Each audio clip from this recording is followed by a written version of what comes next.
What's up, NBA fan? What's up, all sports fans?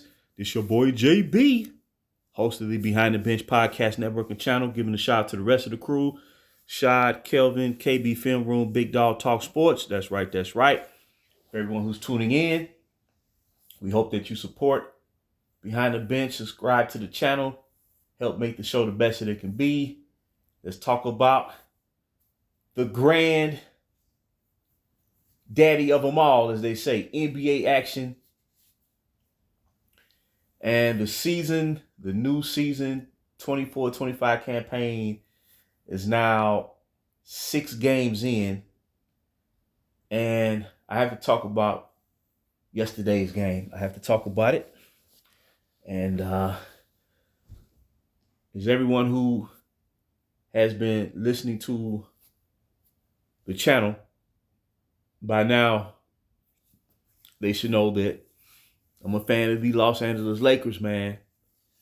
But when something shady is going down or something that is questionable, man, where it raises suspicion as to this may not be, what it needs to be.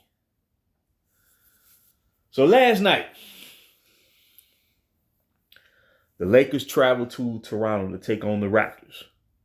And they wound up winning that game by 6 points. I believe the score was 131-125. But the score is not what stood out. It's the constant theme that really has been taking place over the past 3 seasons. And you saw a precursor during the bubble.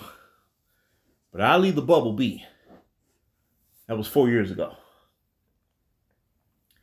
The free throw discrepancy.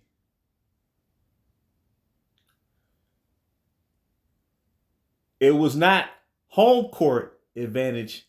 It was road court advantage.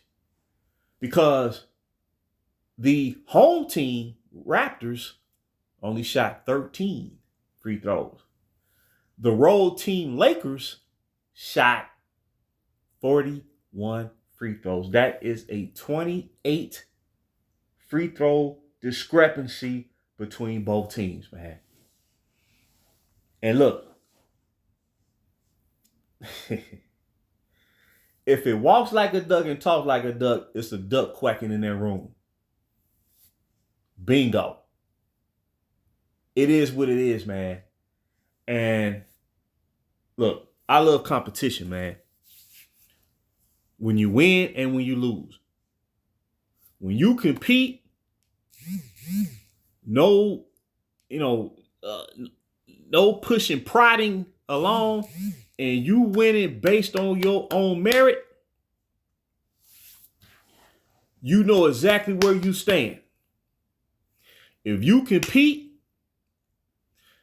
and a team has proven without a shadow of a doubt that they are better than you or your squad, you know exactly where you stand. That's the beauty. That's the essence of competition, whether you win or whether you lose. Now, when it comes to officiating is not perfect.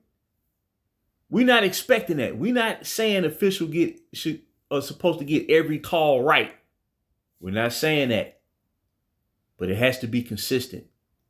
It should not be this extreme. Especially when both teams essentially shot the same percentage. They wound up generating about the similar shooting percentage from the field in terms of points in the paint. It was fairly even last night. There was really no advantage one way or the other. 3-point shooting was about the same for the most part. So the difference was free throws. Now, we're not saying, let's say if a team was more aggressive in the paint and they wind up shooting maybe 8 more free throws than the opponent, whether they home or on the road. Nothing said, man. Because that means that the team has generated that advantage without getting of being the benefactor of an advantage to win. But when one team shoots 41 free throws and the other team shoots 13 free throws, when the road team darn near,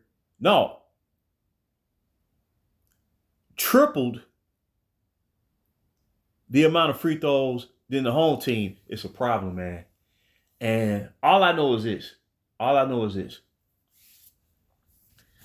Ever since the eye of the hurricane was brought to this team, I've seen and witnessed some of the most questionable activity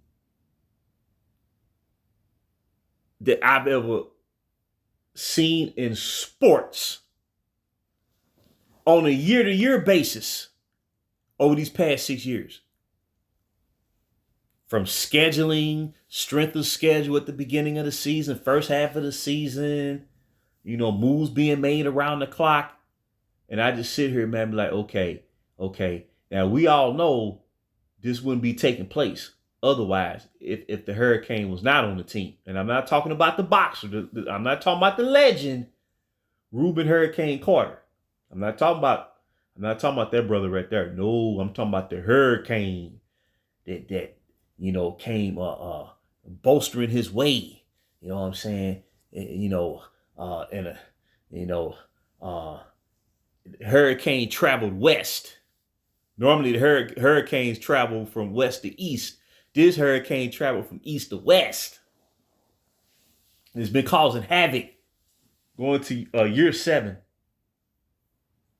But as a fan of this team, man, this is why I have no emotional ties to what's been taking place over these past 6 years.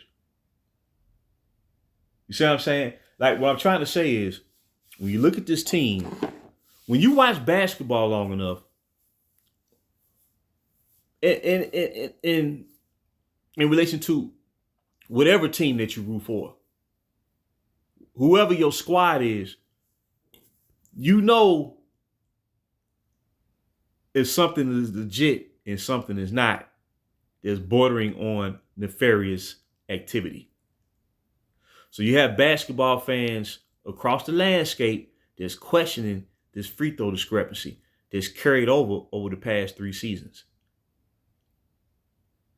Where this team has shot over 1,000 more free throws over that span than their opponent.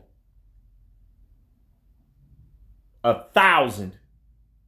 Like I said, man, I'm just going to make this short, man. I just want competition back. Of course you want to see your team win. But if the team isn't good enough without the advantages, when it comes to the art of competition, yes, you don't want to accept losing. That's not what I'm saying. Everybody, a team, no matter who it is, Lakers, Celtics, whoever, they're going to have their peaks and valleys over time. You're not going to win every year. And as the late, great Kobe Bean Bryant said after he played his last game in the NBA and for the Lakers, he said, more than the championship years, I'm more proud of the down years because we didn't run. So when we start winning those championships again, we did it the right way. And I believe that experience, he and Shaquille O'Neal were the leaders of the Lake Show. And they led the Lakers to 3 straight championships. 2000, 2001, 2002. Okay.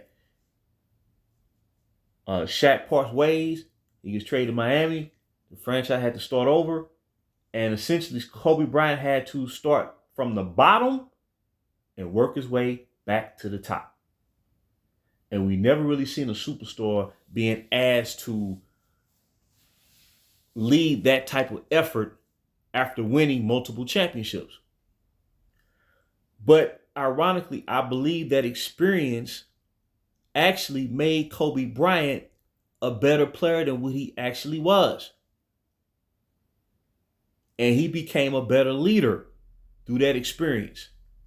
And so what I'm trying to say is, I'd rather go through that process. You win, and you win in a big way, historically, three-peat. Then go through a rebuild where yes, you're going to go through the disappointments. You may get eliminated, early in the playoffs, but you learn, man, what this thing is about. You learn what competing is about. So when you raise that trophy after that 5-year journey of starting from the bottom, working your way back to the top, that's the joy. That's the joy, because you know nothing was given to you. You see, nothing was given to you, man. And there is this ominous feeling that this team right now is being pushed when let's say when the energy's not there on a given night. There are games where this team is being pushed to victories because of the hurricane being on the roster. It is what it is, man. And like I said, I'll be glad when all this is over. And like I said, man, this is not a knock on the organization. This ain't. I will never sit here. I love the team too much to, mock and make jokes about the front office. It's not even about that. It's about a choice that they were led to make that has led them down this path, man, where they have to endure mockery and scrutiny for drafting a young man who is not deserving to be in the league. And it carries this experience with him on the team, carries a circus-like atmosphere. And it's not a good feeling, man.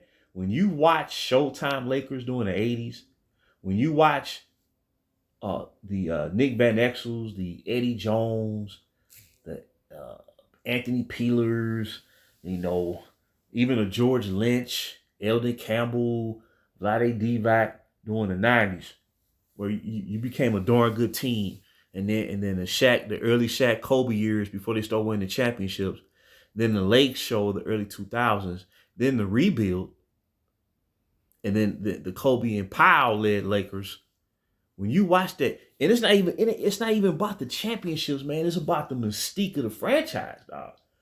To where, okay, we know superstars get calls. We know that. That's not a biggie. Everybody, a star gonna get a call. Stars back then got calls. You know what I'm saying? But I would say this: if an official know that they made a wrong call during the game, they corrected that, and they corrected it fast. So it was a balance, and ultimately the game was decided by the competition itself. That's not what's happening right here.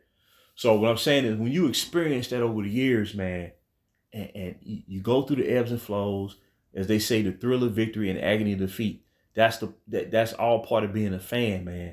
But when you see nefarious activity going on, man, and you see a discrepancy like this, 41-13, when essentially both teams shot the same percentage from the field, points in the paint were similar. I don't really believe there was maybe like a 2-3, maybe a 2 to 4 point difference.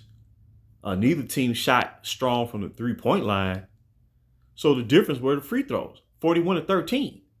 I mean, what are we talking about? That's almost 30. That's almost 30 more free throws. So, like I said, when he's finally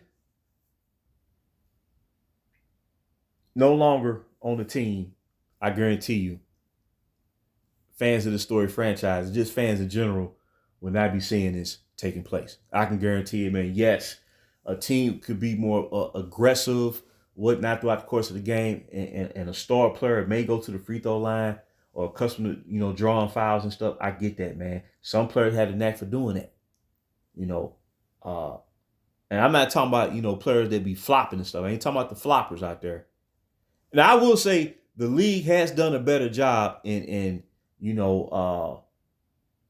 trying to curtail all the flopping. This is not a bash of the league. I'm not rolling like that. But this is an issue, and it's glaring and it's obvious. That's what I'm trying to say. So I just want to drop that line real quick, man. Drop that gold nugget. And until next time, this is JB for BTB Behind the Bench.